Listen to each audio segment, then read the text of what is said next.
All right. What's going on, guys? So we need to talk about Zahi Hawass real quick. Just a quick backstory on, let me look at the dates.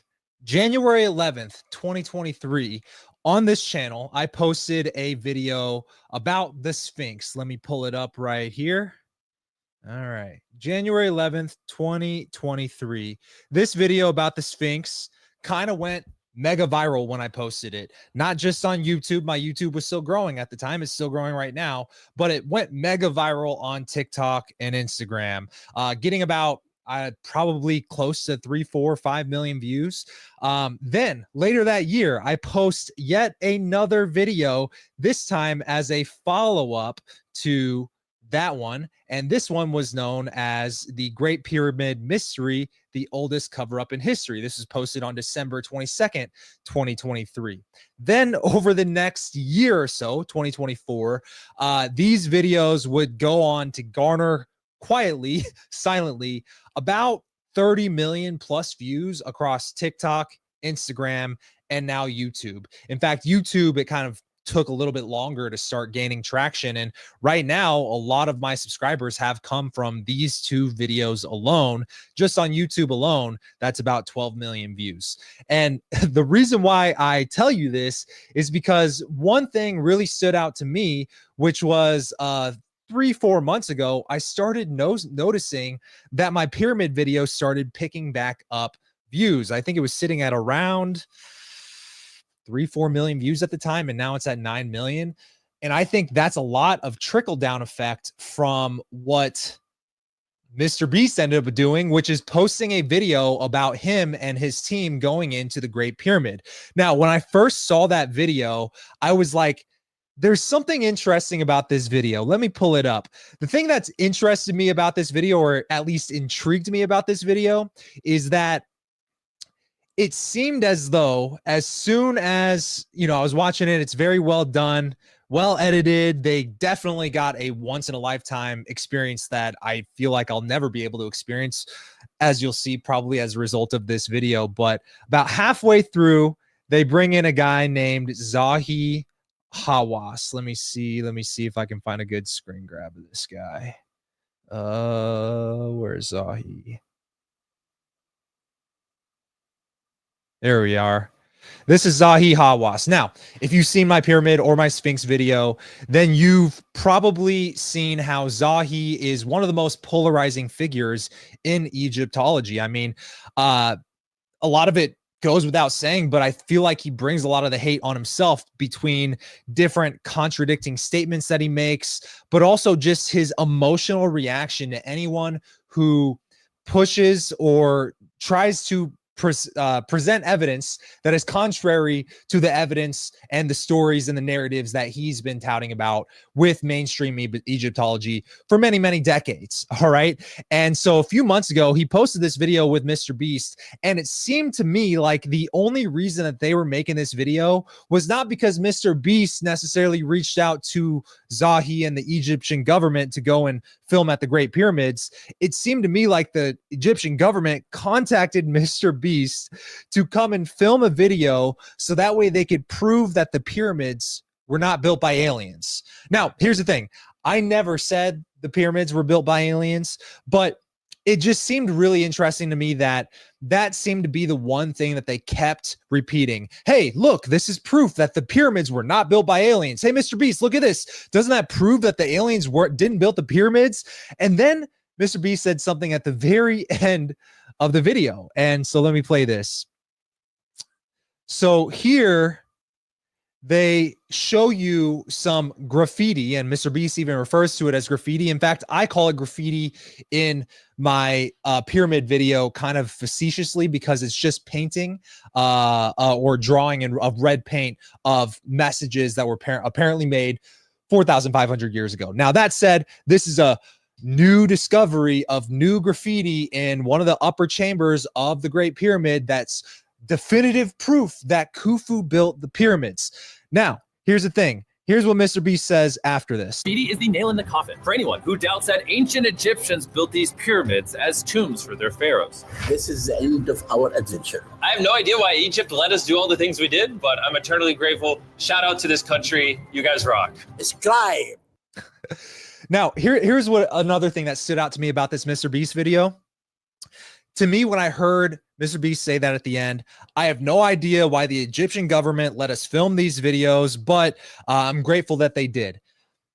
I have a feeling maybe they got tens of millions of people hating on Zahi and a lot of these questionable claims that mainstream Egyptology has been making. Now, here's the thing that I try to do with all my videos, not just the videos that happen to revolve around Egypt, but I try to just put out interesting narratives or interesting ideas that have interesting evidence behind it. And the only reason I do that is because it kind of blows my mind when I hear this stuff. I mean, a lot of the stuff that we talk about in those videos might just be coincidence, but I think there's also this Lollapalooza effect that when you stack a bunch of coincidences on top of each other, and then you don't have an actual great explanation for how they got all these stones moved certain distances, how they even moved them in the first place, how they constructed it with such precision. You know, a lot of questions understandably get raised about a lot of that stuff. And the thing that stood out to me again about this video is that the whole video paints Zahi in a very different light than a lot of what I've seen about Zahi, and even some of the stuff that I presented in my video. And the stuff I presented in my video was just a fraction of why Zahi has such a polarizing reputation in Egyptology. All right. So the thing is, when I post those clips in the video, people tend to make up their own decisions about how they feel about someone. And I think that's the issue here for me about Zahi, is that a lot of what he says doesn't seem to be necessarily rooted in evidence or science, but seems to be rooted in emotion for some reason that he wants to keep the narrative a certain way in a certain box. And he literally shuts off or just like turns a blind eye to any evidence to the contrary. And I think that in itself defeats the scientific purpose. All right. So then something interesting happened today. And this was just, again, when Mr. Beast posted this video, I was grateful that it was bringing traffic to my channel. I personally don't have any vendetta against Zahi. So Zahi was just kind of a middleman in this whole narrative about the pyramids. But it seemed obvious to me when I look at the comments on my Sphinx video and my pyramid video that the main reaction to my videos is, one, people don't like the music. I get it, whatever. Two, everybody seems to dislike Zahi. They seem to see him as someone who is clearly pushing a narrative, whether he actually believes it or not. All right. And then today, something interesting happened that not only made me feel a little bit more suspicious about the motives of why these videos about the pyramids are starting to come out, especially with Zahi at the forefront, but Joe Rogan literally had Zahi Hawass on today. Now, let me go to that window. So I watched this interview with Joe Rogan today. I watched it a couple times, made a handful of notes. But again, the thing that stood out to me is that Zahi, when he was painted in such a positive light, it almost seemed like just a PR move. Let's get some positive press on Zahi. Let's get people to stop hating on him so much. And again, I understand that the guy has to live his life, right? But we do have the ability to question Why is he saying this is not true? Why is he saying this is not true? Why is he pushing these narratives when there might be evidence to the contrary? Then he goes on Joe Rogan, and it seems obvious to me watching the interview, and we'll get into a few of the points that he made. If you haven't seen it yet, you'll see this, especially after you see my reaction to it. But the interview is only like an hour and 58 minutes. If you watch Joe Rogan's podcast, then you know that usually his podcasts run about 2.5 to 3 hours. In the podcasts that I've seen that don't go that long, when they almost always go that long, it usually comes down to the fact that the person is just hard to talk to, or over talks or interrupts like Joe a lot, or Joe's just not enjoying the conversation. That's just at least what I've seen. I don't know if that's actually, you know, a definitive thing, but it's just was my first impression when I clicked on this video. And as I started to watch it, it did seem clear to me that Zahi came in with his own talking points and things that he wanted to address. And eerily similar to my impression of the Mr. Beast video, it seemed that Zahi was point for point going through my pyramid video and through my Sphinx video, responding to all the points I make. Now, whether you agree with this or not, we'll get into the kind of the meat and bones of what he says. And the thing I want to really point out at this point is that it's really not about me or my videos, because I'm not out here in Egypt researching this stuff myself. What I'm doing is taking a lot of these contrarian narratives to the mainstream, whether you want to believe them or not, and I'm presenting it to you from the people who actually have been doing the research, like Graham Hancock, Randall Carlson, John Anthony West, and Robert Bivol, and so many people over the years, right? Gantenbrink, the German engineer who got kicked out of the Great Pyramid when him and his team of engineers discovered an unexplored shaft in the Queen's Chamber.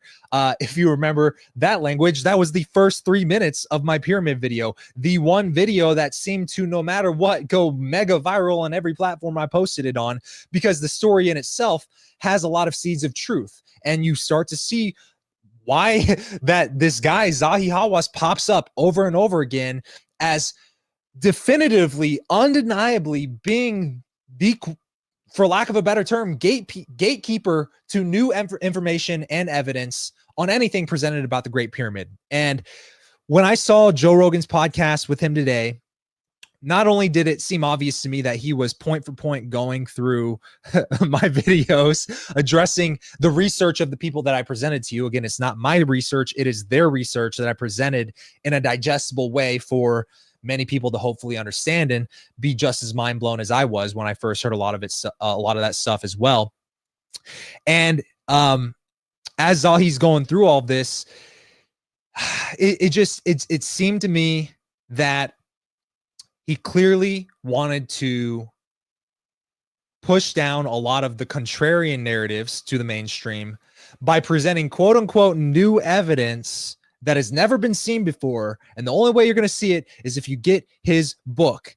And some of that stuff is kind of wild to me. And it within the first minute or a few minutes, within the first 5 minutes, he says that the reason why he kind of started going on these speaking tours is because he was getting about 50 hate emails a day from online haters who were convinced that aliens built the pyramids. Now, again, disclaimer, I've never said aliens built the pyramids, but when you look at all the overlapping coincidences that are undeniable, you start to wonder, how on earth could humans do this? And one of the things that became apparent to me is that as a lot of people who are probably way smarter than me on this subject started commenting on my videos, and trust me, I've read hundreds, if not thousands of your guys' comments, especially on those videos across all these platforms. It seems like when you look at the Egyptian narrative of the Sphinx and the pyramid, here they're directly saying, we want to prove that aliens didn't build the pyramids. I don't understand why, if you're trying to be not seen as like conspiratorial or like on the fringe of science, why you're even going to use the word alien to begin with. Like, why are they going on a tour literally saying this is to prove aliens didn't build the pyramids? I think the other thing that is obvious to me is that they want it to be understood that aliens didn't build the pyramids, but specifically Egyptians built the pyramids.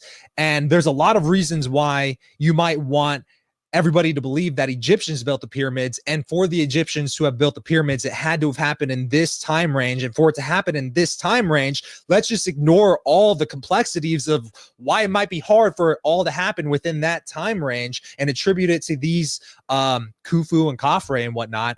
I think a lot of that comes down to really kind of just, again, PR. Right? Do you want Egyptian to be seen as this powerful country with all of these amazing things that you guys have accomplished, like building the pyramid and the Sphinx? And I think if we're going to close off our minds to any evidence to the contrary, I think that's really detrimental to society, because just like the burning of the Library of Alexandria, which was brought up in at a couple of points throughout this interview, they both agree that a lot of information was lost when that library was burned down. Now, I see gatekeepers to any narrative as just as detrimental to science in general, because if we want to stick to the idea that Egyptians built the pyramids, great, right? But can that explain the 10,000 plus years of water erosion? Can that explain how they brought stones that were 80 tons, 500 miles, and then constructed 2.3 million stones with that much precision in about a 20-year time span?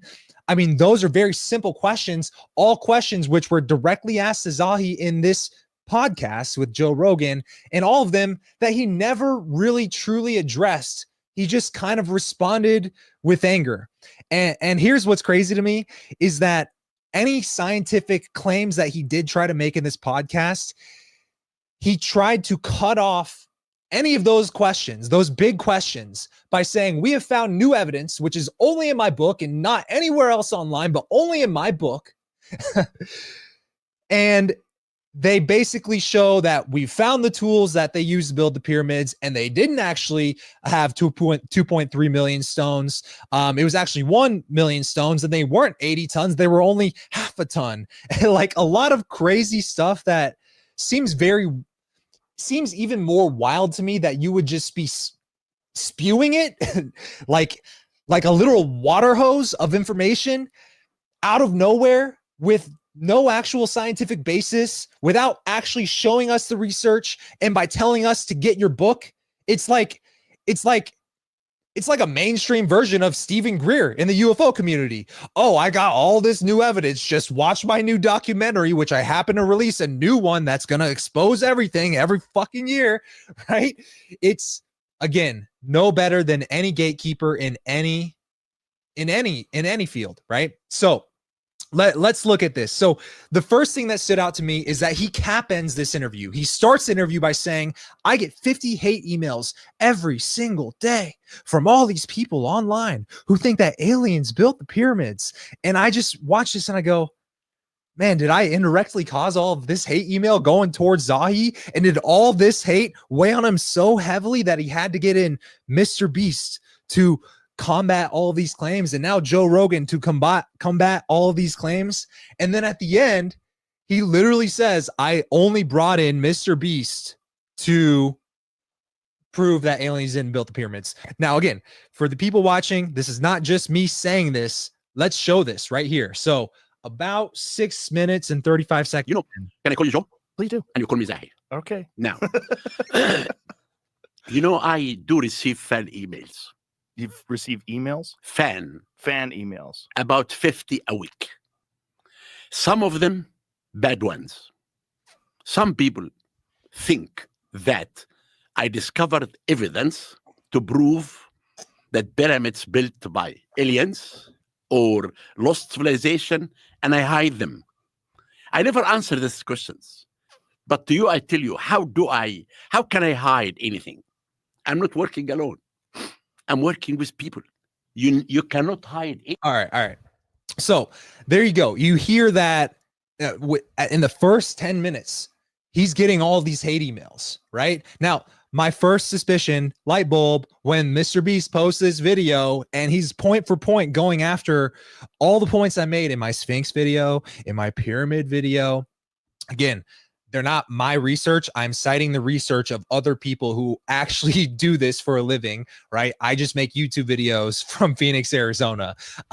So he says that, and then at the end, and I'm going to skip around here, but I have a lot of timestamps marked as notes from this podcast, so we'll get into it. But literally at the end, as Joe's wrapping this up, less than 2 hours in, let's see the exact timestamp, 1:56. This to me was confirmation that whether it was my video or just the complex of a bunch of videos that are kind of trending within the last year or so, all I'm saying is that I'm throwing my hat into the bucket, my name into the bucket, because I did contribute about 30 million views as direct hate on this guy, not intentionally. It just kind of worked out that way because a lot of the stuff that you're going to see in this interview, which again, I don't think he did himself any favors with his appearance on Joe Rogan today. So 1:56:29. Osiris, Lord of Rastau. Rastau means cemetery, but literally means he talked about this water under the pyramid. It is in the shaft. And this when beast entered inside and swam in it. Swimming. Okay. I met him because I wanted to convince the young people that pyramids were not built by aliens. That's why I took him to three major I don't know. sites. I don't understand the alien thing. All right. So hear me out. I, for many years, have been teaching confidence to individuals who struggle with confidence professionally. Before I started this YouTube channel, that was my profession, teaching people how to be confident in social situations. And one of those concepts that I would often teach people is the idea of frame control. Now, this is a very interesting case study of frames and framing and why frames are very important, and sometimes how people respond to a frame that might contradict your frame. And by frame, I mean worldview. Now, if we look at this and we look at the two opposing worldviews that Zahi Hawass, the former minister of antiquities for the Egyptian government, and I say former because I believe he was removed from that position for someone who did ask, who's next in line after Zahi. Let me see if I can find that. Someone said, who is next in line after Zahi? I forget. Someone in the comments. All right. Who's next in line after Zahi? I believe whoever's next in line is probably already in that position. From what I heard, and you can research this further, is that Zahi was suspected of taking Egyptian artifacts and selling them on the black market. That could just be hearsay, just what I've heard, but I do know that he's not in power currently. That said, in multiple points in time throughout his video with Joe Rogan and Mr. Beast, it does seem obvious that even if he's not holding that position now, he is at least somewhat of a position of power. But the only reason I bring that up, I saw that comment.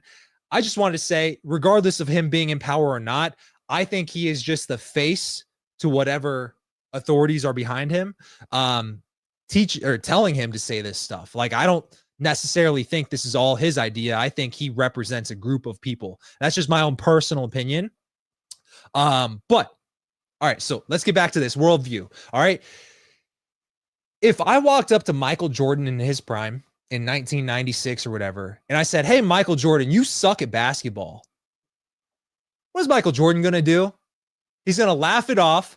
I'm going to be some nobody who fucking told him he sucks at basketball once, and he's going to go about his life. He's never going to remember me after that moment, right?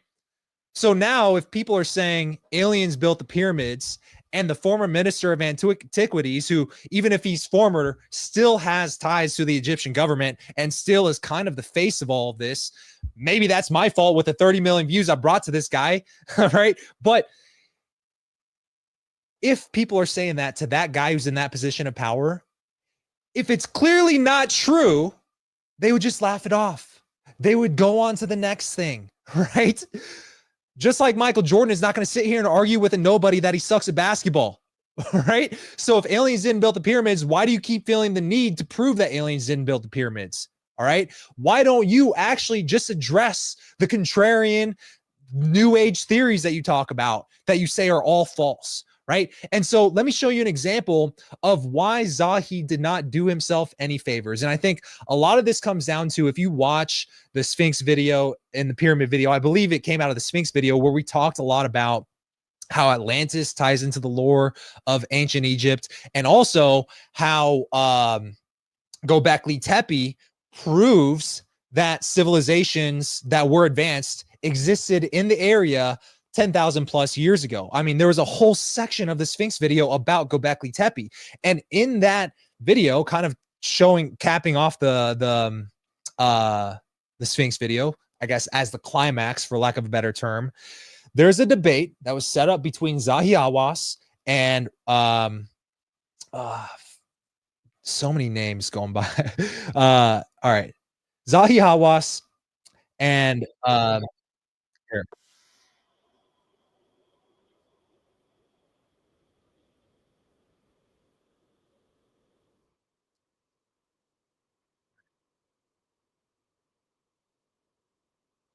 Oh wait, let me share the right tab. All right. Let me share the tab. Sphinx's secret. Okay. So this, you're about to see Zahi address Göbekli Tepe. Now, the reason why this is important when it comes to the Sphinx and the pyramid is because Zahi's argument back in the day was the Sphinx and the pyramid had to have been built 4,500 years ago by Khafre and Khufu, because there's no proof that any advanced civilization existed prior to that time, right? And then since then, Göbekli Tepe has come up as an example of definitive proof that it happened at least 10,000 years ago. And this is kind of how he handled it a few years back, and we'll get to how he handled it today on Joe Rogan. His thoughts on the recent findings of Göbekli Tepe. Do you have a position on what impact, if any, Göbekli Tepe has had? To which he responded by acting as if he'd never heard of Göbekli Tepe at all. Or maybe Graham could explain a bit? At this moment, it kind of got awkward, so Graham started to chime in and add clarification to why Göbekli Tepe may be a relevant question to ask. And Zahi's response? I don't think because I shouldn't sit beside. In my opinion, we know the nature. But pay attention to his word choice. He says phrases like, I don't think, and in my opinion. Let me ask you, since when has science ever been based on opinion? What has been found in Turkey, I don't think, and I don't know if this is true or not. And before even finishing his thought, he gets someone else to try to finish his answer as he retreats to the back of the room and sits down. Now, I'm no body language expert, but why would one simple question cause a man to get so flustered that he has to retreat to the back of the room and take a seat as he nervously wipes sweat off of his face? I think the answer is obvious. He was subconsciously avoiding the question. And that's when Zahi said something that, in my opinion, should discredit anything he's ever said when he blurted out, Anything because I don't believe in it. I have to use it radar over and never make things happen. hold up, if you don't believe in radar, then why are you, quote, using it in all of your work? Believe it or not, I'm not mad at Zahi. All right, so let's address that. In that, let me get rid of this comment real quick. Hide current comment. All right, so in that clip, you saw that he just denies that Göbekli Tepe even exists. He won't even address the conversation. He turns a blind eye to it. He did that at a few points in time with any evidence that was brought up in Joe Rogan's podcast with him today. But let's hear what he did with Göbekli Tepe in Joe Rogan's podcast. All right. 145.05.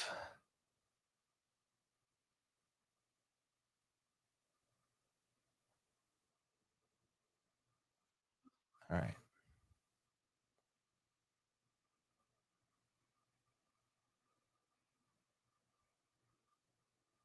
About this. What do you mean it's not true? It's not true what I told you. What is not true? It never Göbekli happened. Tepe? We never discovered this at all. Wait a minute. Göbekli Tepe is in Turkey. Okay. Oh, in Turkey. Listen. Yes. Göbekli Tepe is in Turkey. I know. But more listen. than 11,000 years old. Okay, fine. It's fine. very complex stone structures. Fine. But this was the evidence.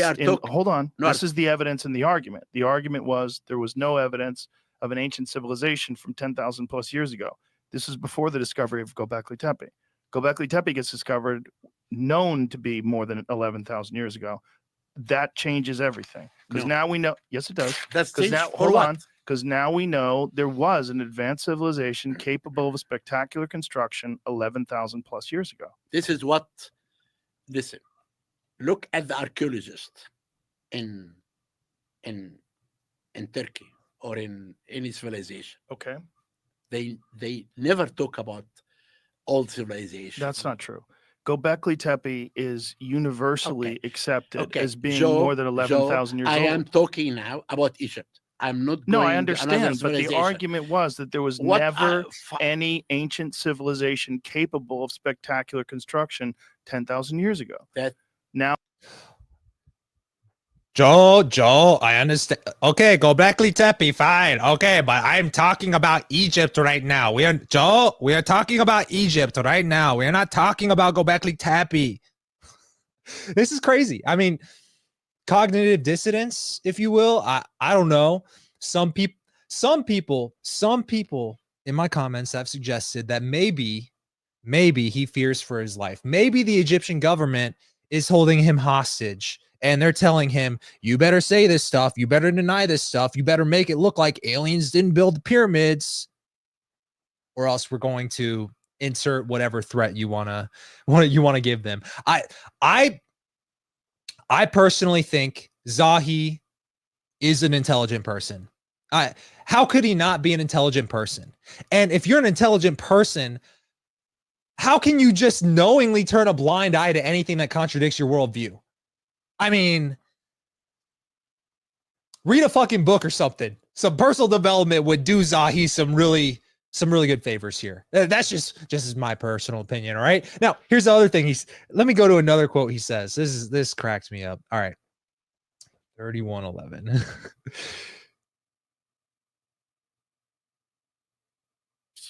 I know every piece of sand in the site. And I know 57 years. I know everything, right? Everything. And this is why what I'm telling you, I have been excavating in Giza, Joe, for the last 57 years. I know every piece of sand in the site. And I want to tell you one thing also. Okay. I am the only Egyptologist who have an open mind. You heard it here, folks. He is the only Egyptologist with an open mind. All right. Open mind. But here's the thing that really confuses me about his open mind. Do you remember what I said in the video that share this tab instead? Let me go here when he talked about how I've been using radar in all of my work and not once has it ever made a discovery. I do not believe in radar. Radar is pseudoscience, basically, is what he was saying. Not doing himself any favors. He literally said the same. He doubled down on that on the Joe Rogan podcast. All right, let me show you this. All right.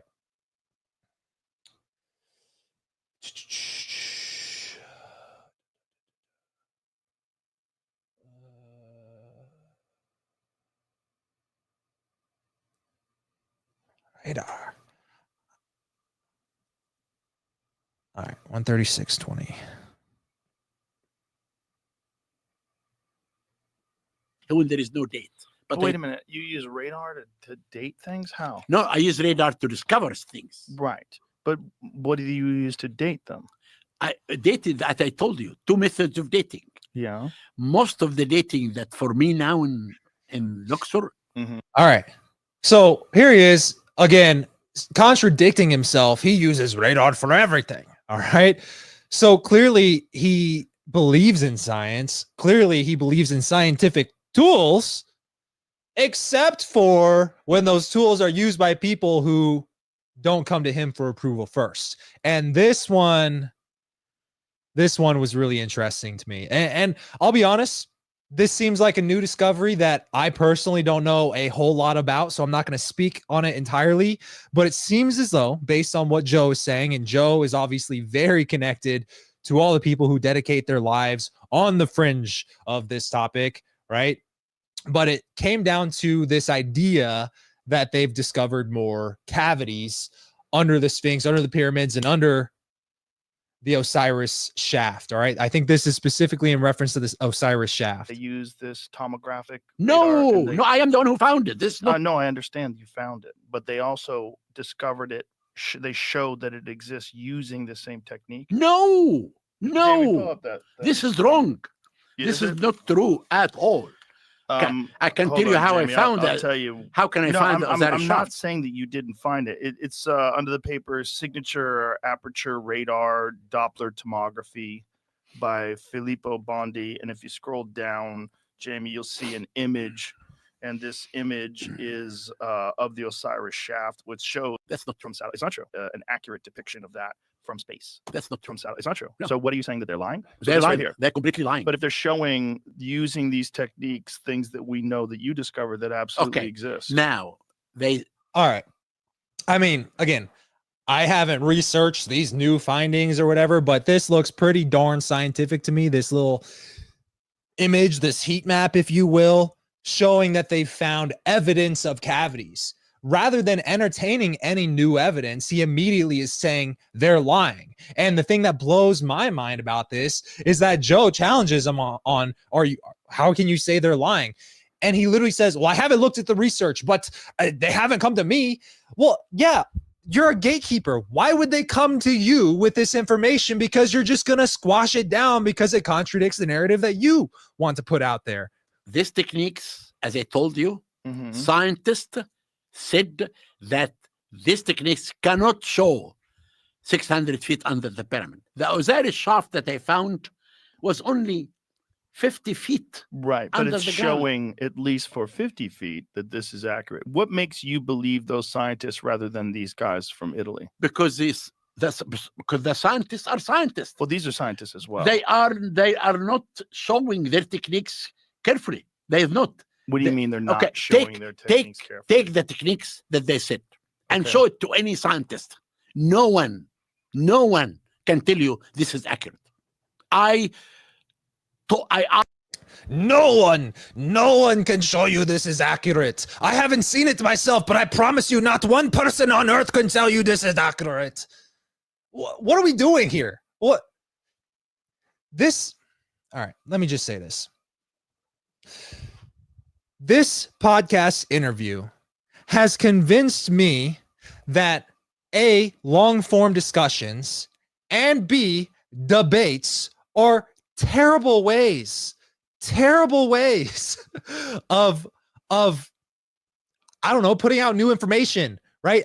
I think what has to happen, whether it's politically or scientifically or whatever, whenever there's two opposing views, conflicting information, conflicting evidence, theoretically, we already have academic journals, but we know there are gatekeepers to those, right? I think the idea of TED Talks is probably along the idea of what I think should be done, right? I think long form discussions like this are no better than presidential debates, as an example, because it becomes less about the facts and more about manipulation of human perception in the moment based on words that I can squeeze and filibuster in this conversation.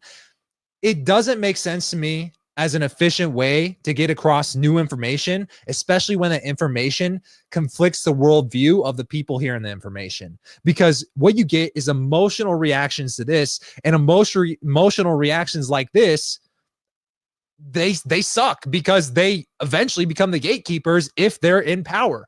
I see it all the time, not even just with Egyptology, but also with the topic of UFOs. I just posted a documentary about the Phoenix Lights a month ago. That documentary took me 6 months to create, from organizing interviews, traveling, filming all the interviews, editing all the interviews, then scripting how I want to present all the information. I had to do a lot of work to present information that was very convoluted and also in a way that I knew was going to be received well, whether you believe the story or not. And I think that is the type of justice that should be given to any information like this. And honestly, that's why I do it myself on this channel. But even with the Phoenix Lights video, me having to get all the information and literally investigate it myself, I ran into gatekeepers left and right. And eventually those gatekeepers became part of the story, right? And so I think anybody can agree that gatekeepers kind of suck, right? But here's even more information and more evidence. To me, I don't know, call it a self-centered way of looking at the world. But the fact that he's going to go after these specific points shows me that I feel like my videos definitely played a role in this emotional reaction that he's having. One, the first 3 minutes of my video is about the Gantenbrink door, how this German engineer and his team of engineers was kicked out of the Great Pyramid because they discovered this undiscovered shaft in the Queen's chamber, and they found a door with copper handles in it, which is kind of weird because at no other point in the construction of the pyramid was metal involved directly in the construction of the pyramid. So finding this undiscovered door with 2 copper handles in it was kind of revolutionary as a discovery, right? They literally go on for at least 10, 20 minutes about this in the interview. In fact, I don't know if you guys watch Joe Rogan's podcast. I watch him when I got the chance, right? Especially if the topic is interesting. But not only does Zahi bring it up, which tells me he came in with the talking point, but he does himself no favors once again. He just responds with emotion, doesn't give any answers, and leaves Joe hanging. And Joe literally left a note that says they got left hanging. I can't even make this up. All right.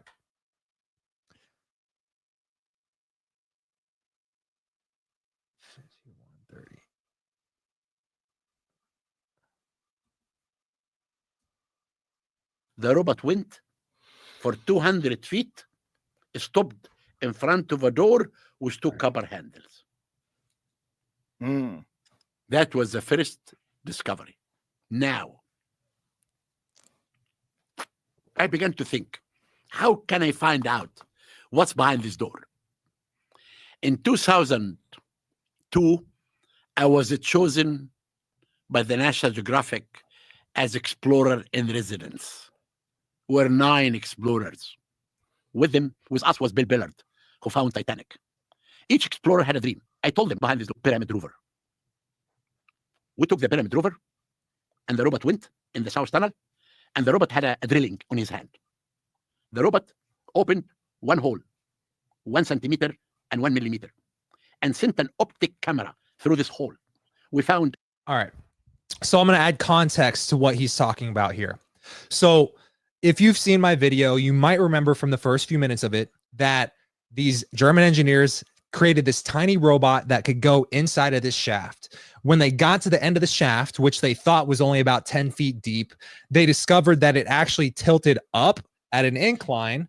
And because when you're looking straight at it, it just looks like the back wall. It was a ramp that went up for another 200 yards, right? So that's what he was talking about here. And then at the end of that ramp is where they saw this tiny door, which is just a stone that had 2 copper handles in it, right? So clearly there's something behind that door. Question is what? So what he's saying is that when he was brought in on this discovery, which he was, and I covered that, they went in there, and this was not included in the video. All right. It wasn't included in the video because it wasn't that compelling to me of a revelation of what was behind the door, because it was kind of inconclusive. And they actually do address that here, which actually the way he addresses it makes it even more compelling to me in retrospect. I'll tell you why in a second. But essentially what happens is Zahi kicks the team of German engineers out because he doesn't want them in on this discovery. All right. So that's what happened. He skips over that part of the story. That's kind of where I leave it in my video. And then I move on to all the other mind-blowing aspects of the pyramid. But what they found was, so when Zahi went back in there, they drilled a tiny hole. That's what he's talking about, with a tiny camera that they could stick through there with a tube. When they did, they found that the ramp went on for another 10 to 15 feet. And behind, after 10 to 15 feet, there was an identical door with 2 more copper handles in it. All right. So there's door, empty shaft again, door, identical door. They drill behind that. And behind that is an undiscovered room. In the undiscovered room is, here's a cool part. I just realized this. All right. I'm going to share this tab. We're going back to Mr. Beast's video. This is actually why this moment stood out to me about Mr. Beast's video. If you look, We did, but I'm eternally. all right, all of this red writing here, I can't zoom in, but if you look at the red writing, I don't know if you can see my mouse, where they say that that's the evidence that Khufu built the pyramids. Behind that red door was more red writing like that.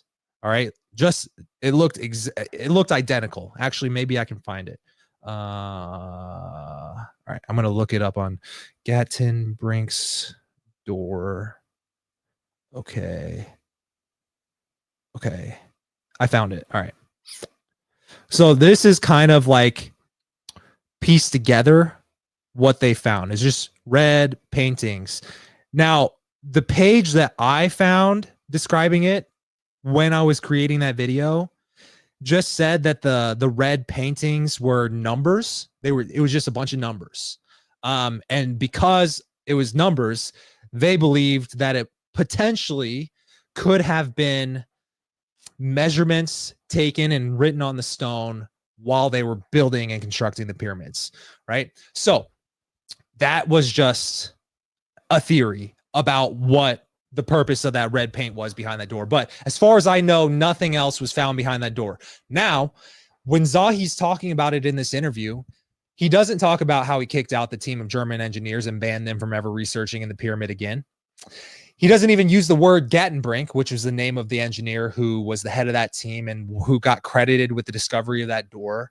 And they literally call it Gantenbrink's door. That's literally what I just Googled to pull all that stuff up, right?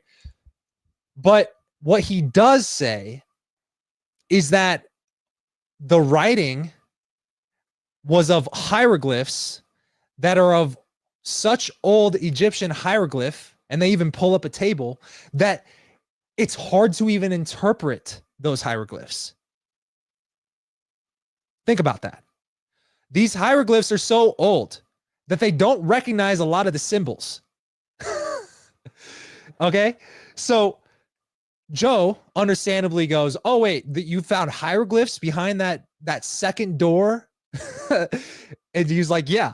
And that's why I'm going on this speaking tour, because I'm talking about all these new discoveries. We'll get into some of these new discoveries, but I'm talking about all these new discoveries. And in my new book, not anywhere else online, in my new book, I'll show you those hieroglyphs. I found the pictures for you. You're welcome, Joe. They're on Google. You can find them. He probably has more, I'm assuming, but those are the ones that Zahi didn't eventually provide, as far as I understand it. All right.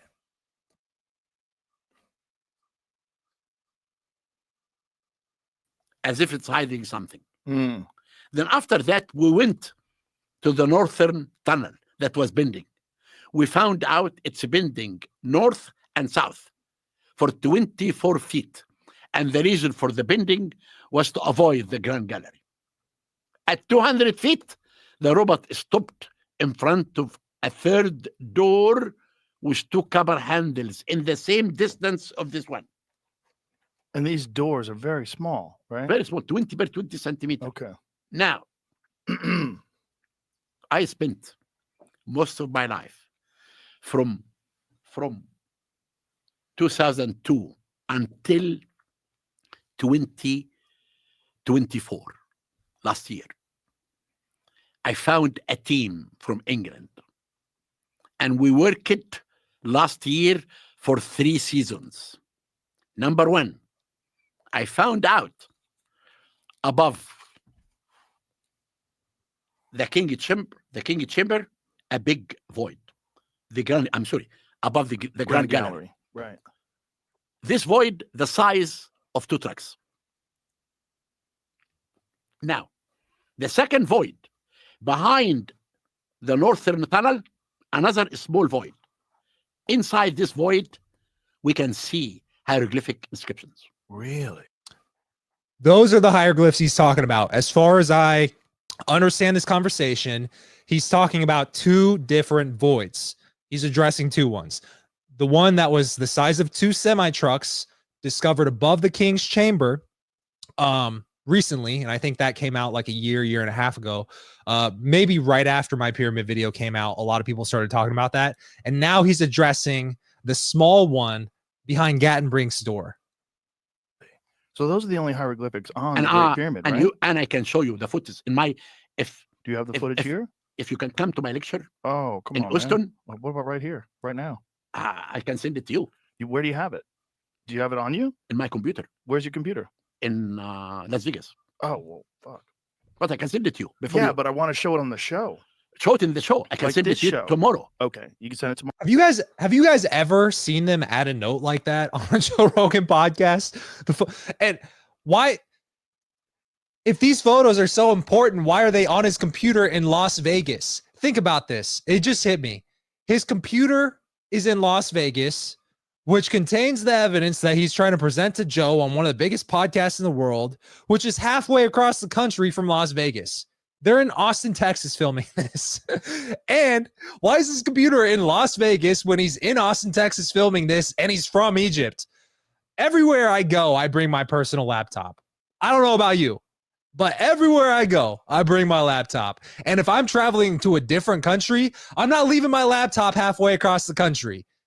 Maybe Zahi is just on another echelon of life where he feels comfortable leaving his computer halfway across a foreign country, but not me. I don't know.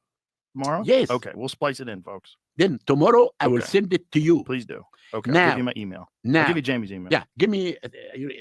But you should come and can you come and introduce me here in Houston? Excuse me? Can I introduce you in Houston? No, I cannot. Why? Because I'm very busy. Okay, fine. If I'd known in advance, I could. Oh, fine, fine, Yeah. fine. Unfortunately, I don't have any free time. Fine. Fine. You can't introduce me. Fine. All right. So real quick, I think I want to go back to some of the new discoveries. And now that we're talking about his discoveries and we're getting into the nitty gritty here, I want to go back to the new discovery real quick. Word of, I guess, disclaimer. I'm not an Egyptologist and I'm not saying Zahi is wrong. I just want to make this clear.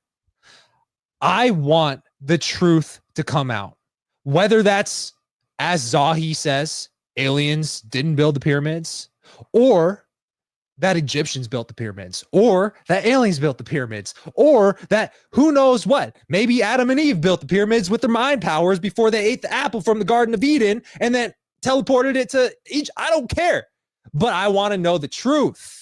All right. The truth is what's the most important. And when we're talking about the truth, we're looking at evidence. And the thing, and here's the thing, their conversation about the Italian, that cavity with the Osiris chamber, where the Italians discovered those cavities. I mean, this is a whole thing that happens. I won't play the whole thing here for the sake of this live stream, but essentially what happens is Zahi says he doesn't believe it. Those people must be lying, because any scientist that he knows who's legit would say that that's not accurate because they didn't come to them first to present the evidence before they published it or whatever they want to say about it.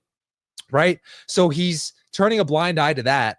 But then he follows up later in the interview and he says, I only trust what I see with my eyes. I have personally excavated every grain of sand on the Giza Plateau personally over the last 57 years. I don't know why I make him Irish, but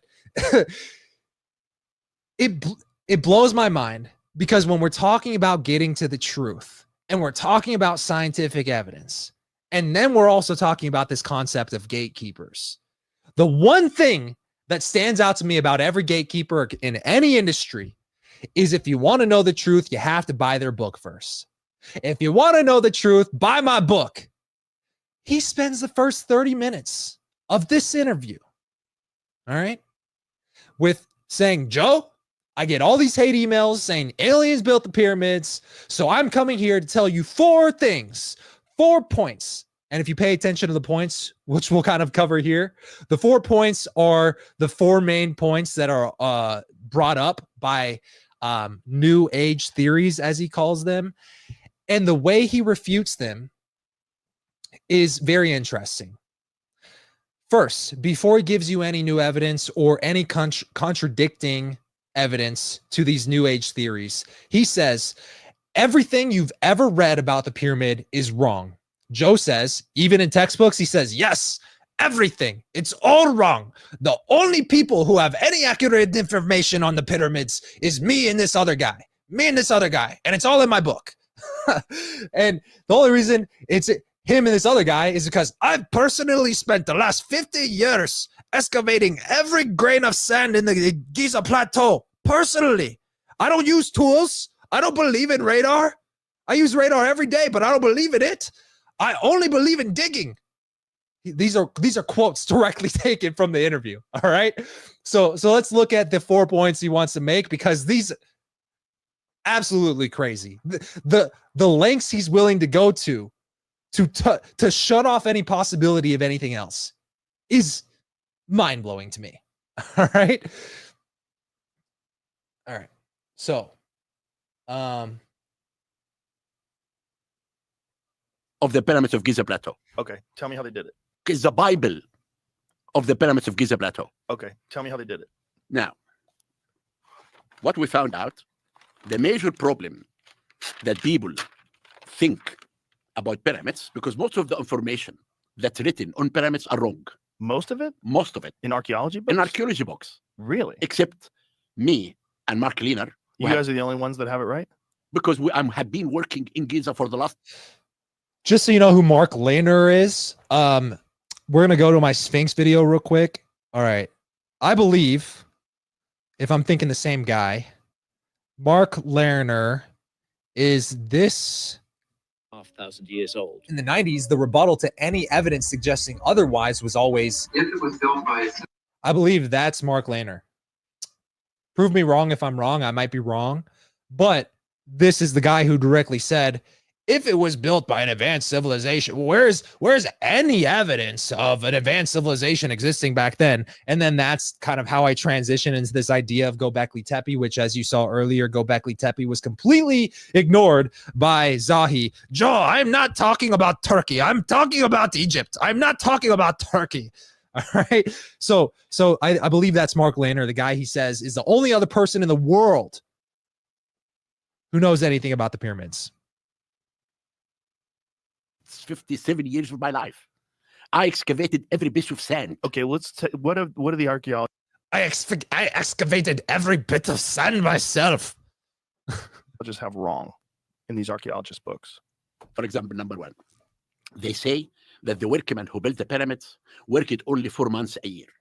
When the flood covered the whole country, the king hired the workmen to work in his pyramid. This is wrong, and I will tell you what's correct. Number two, that the stones used in building the Great Pyramid came from Torah. And Torah is a 25 miles to the east from Giza. And number three, that Khufu ruled for 23 years.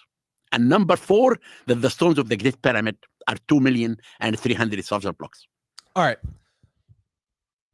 So without getting into just playing 15 minutes straight of Joe's podcast, let's kind of recap what he said there. He said, within the first 10 minutes of this interview, Joe, I get all these hate emails from all these people who hate on me and think aliens built the pyramids. So that's why I'm going on Mr. Beast. So that's why I'm here. And that's why I'm going on all these speaking tours. Can you introduce me in Austin, by the way? All right. He says, I'm here with 4 points. 1, 2, 3, 4. All right, let's get to that. The first point he's going to get it to, he's going to say basically that they definitely built the pyramids because in recent years, new discovery, all him, he discovered the actual tools used to cut the stones to build the pyramids and the Sphinx. If you watch those videos, that was a major talking point. How did they cut these stones to begin with? Let's forget about the sheer size of the stones, and let's forget about the fact that even though they're that big, they can be moved such great distances with ease and such precision. Let's forget all about all that. How did they cut the damn things, right? And the thing is, we've never been able to figure that out, ever, right? So what he's saying is, I had recently discovered the tools they used to build the pyramids and the Sphinx. And these tools are big. Oh my God, they're made of diorite and flint. Joe says, oh, can we find pictures of these stones? They're not online. They're only in my book. Oh, they're only in your book? You can't find them online? Why can't you find them online? I don't know. Bring that up with the people online. What are we doing here? This is not a scientific debate, okay? You have to get his book to see the pictures of these hypothetical stones that prove the Egyptians built the pyramids, tools that nobody in the world knows exist except for him and this other guy who just published it in their brand new book. And the only place you can find pictures of them are in his book, not online, in his book. This is the whole thing that happens in this interview, right? And then Joe says, wait, it's only in your book? Well, I guess you could always also go to the Cairo Museum. Who runs the Cairo Museum? Who runs the Cairo Museum? Is it Zahi? Is it the Egyptian government? All right. These are questions that I think naturally have to be asked. And I'm not telling you he's wrong. I'm just telling you to show me more. You've piqued my interest. Show me more. And isn't that the key difference here?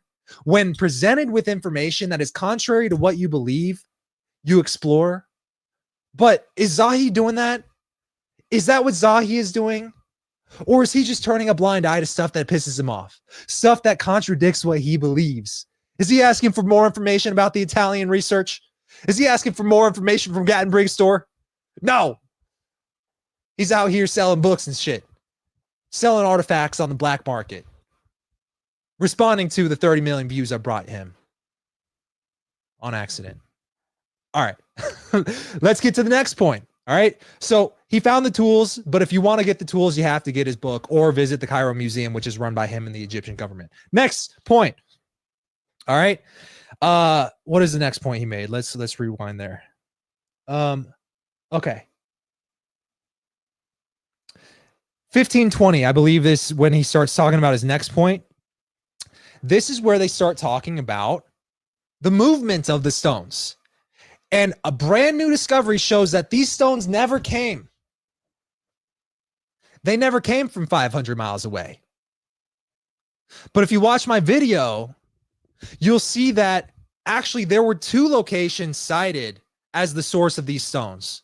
One was directly from the Giza Plateau for the pyramids, all right, for the pyramids. Directly from the ground around the Giza Plateau is where a vast majority of the stones came, especially the smaller ones. And when I say smaller, they're still ginormous. They're like 1 to 5 to 3 tons, whatever, right? 1 to 5 tons, let's say, right? But the issue is a lot of the larger, more intricately cut stones, the ones that make up the interior of the pyramid, like the King's Chamber, like all these newly discovered rooms that are popping about. Those giant complex stones were sourced as coming from 500 miles away. All right. This is what they're addressing here. And according to his new discovery, turns out they never came from there. They never came from 500 miles away. They came from right there. All right. So rather than presenting new evidence, he's just saying, forget what we used to tell you. We were wrong. We were wrong because now that makes us look bad. So I'm going to change it. They never came from there. They all came from here. Let's just sweep that one under the rug. All right. It doesn't. Yes. I would, if I was working there, it would matter. No, because I showed you. No, except the granite in the King's Chamber and where'd that come from? From Aswan. And that's 500 miles away, right? Yes, by the flood. The flood. And those were 50 to 80 tons? It doesn't matter. It doesn't. Yes. I would, if I was working there, it would matter. No, because I showed you. Not really 50 tons. It's 20 tons. Now, what? All right. Doesn't matter. Don't ask me. You know what this reminds me of? This is a deep cut. All right. This reminds me of a couple of years ago. I think it was the last time that Neil deGrasse Tyson was on Joe Rogan's podcast. I watched that podcast. I don't know if you saw it, but if you happen to go back and watch it, if it's still up, I'm sure one thing will stand out to you, like it stood out to me and seemingly many of the people who saw the podcast. One, Neil deGrasse Tyson also has the habit of talking over Joe and interrupting him and filibustering him on random things. Two, when Joe asked Neil deGrasse Tyson about gravity, what causes gravity? It's one of the mysteries of mainstream science. Why is gravity? Why? What causes it? They call it the theory of relativity as an example of what causes gravity. The size of objects, the mass of objects, but it's a theory for a reason.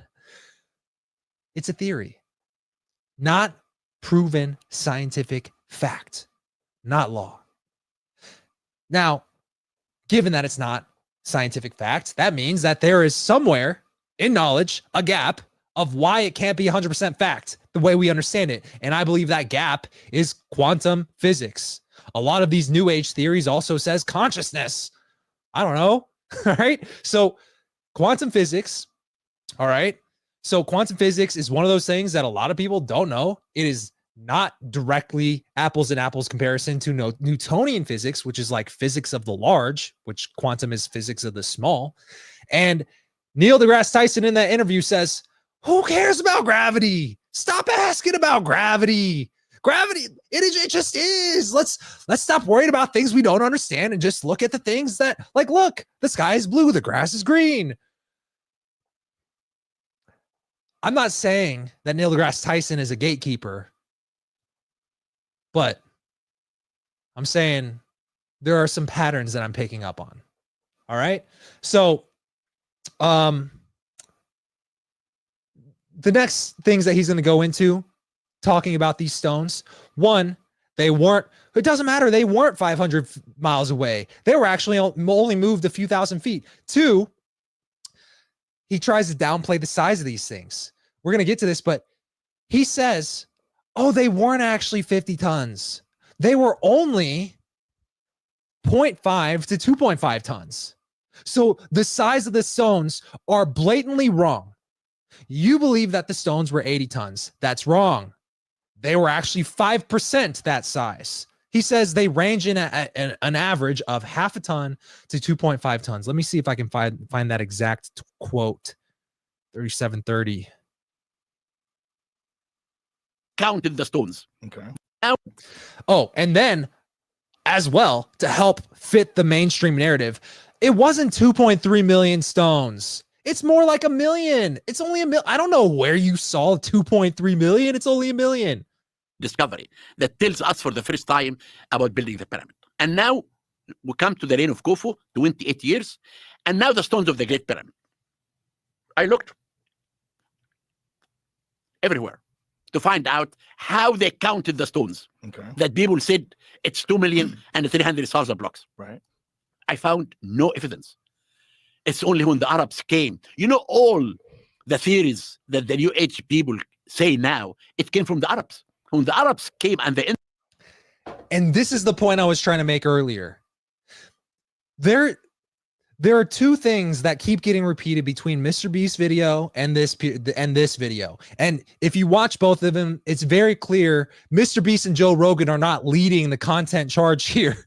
It's very obvious that Zahi and the Egyptian government campaigned to get on these platforms because they have all these points they want to cover. And the points that they want to cover are very clear.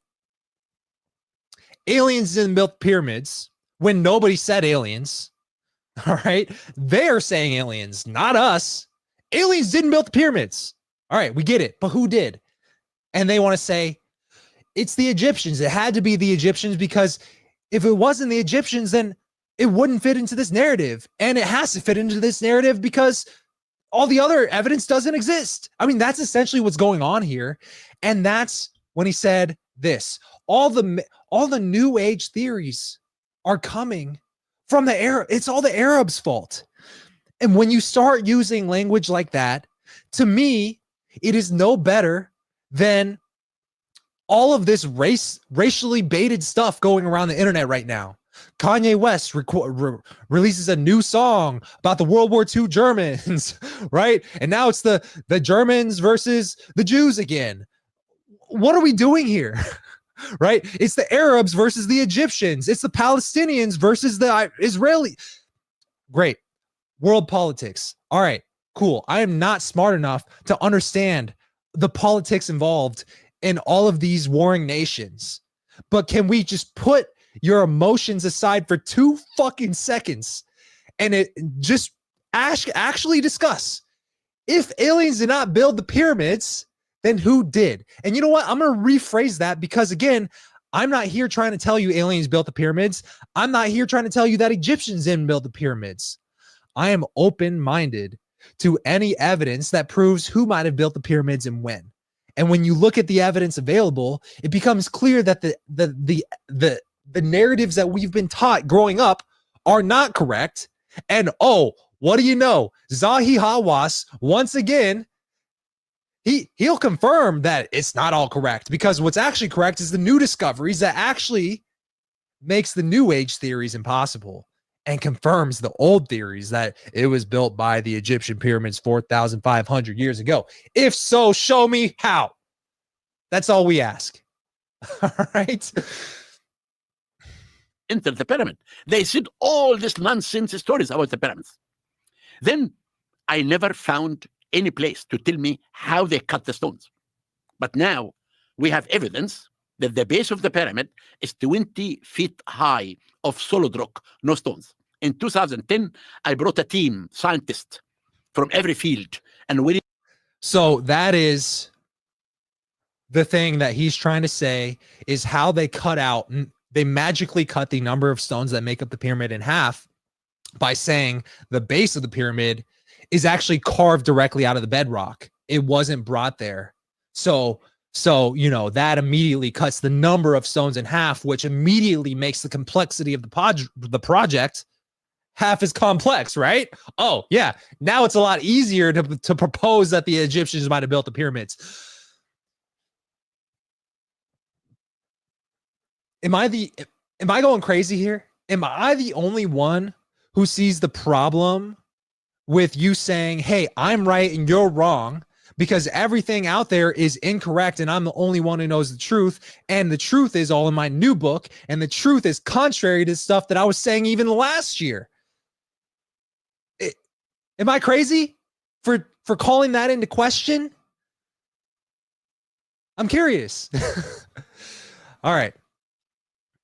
This guy says he can provide evidence on how they were built.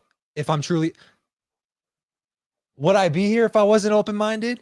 Would I have a channel with the videos that I have if I wasn't open-minded? I think actually what sets me apart from a lot of the people who also post conspiracies and stories like this is that I'm genuinely just trying to get to the truth.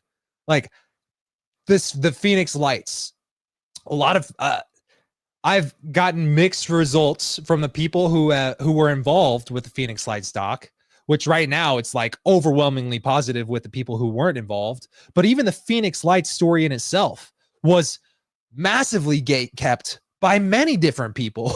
And a lot of those people don't like what happened with how that video played out. Why is that? Because it makes certain people look bad. It calls out certain gatekeepers for being gatekeepers. And I'll be honest, I didn't call them all out, right? But here's the thing. I'm not out here creating narratives. I'm out here giving the narratives that are available.